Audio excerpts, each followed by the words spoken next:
Assalamualaikum warahmatullahi wabarakatuh. Sampurasun. Wilujeng sonten pamirsa sadayana, tepang deui sareng abdi Eva Anandita dina program Warta Kiwari. Abdi bade ngabawarakeun tempat wisata anu nuju hits di Kabupaten Bandung, tepatna di Arjasari. Aya salah sahiji tempat wisata anu kasohor ku kaendahana sareng tempatna anu tiis. Wisata ieu minang disebut wisata El Sanda Camp. Hayu urang sambungkeun wae ka rekan abdi anu aya di lokasi, Fitria Andini sareng sahna Marisa.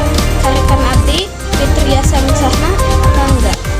Wilujeng sonten Eva sareng pamirsa anu aya di bumi simkuring Fitria Andini sareng sahna Marisa ngalaporkeun langsung ti ikon wisata El Sanda Camp.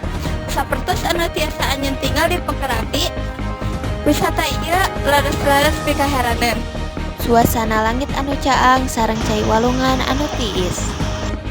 Salianti dimanjakeun ku kaentan alamna, El Sanda oge nawarkeun fasilitas anu lengkap, diantarana aya villa, WC umum, warung, saung, kolam renang barudak, musola, jeung sajabana.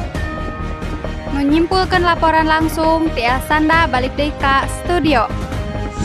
Hatur nuhun kana laporanna Fitria Andini sareng sahna Marisa anu aya langsung di lokasi. Pamirsa, informasi tadi sekaligus mungkas laporan sonten ieu. Abdi Eva Anandita ngawakilan rekan abdi anu nuju nugas sonten ieu pamit mundur diri.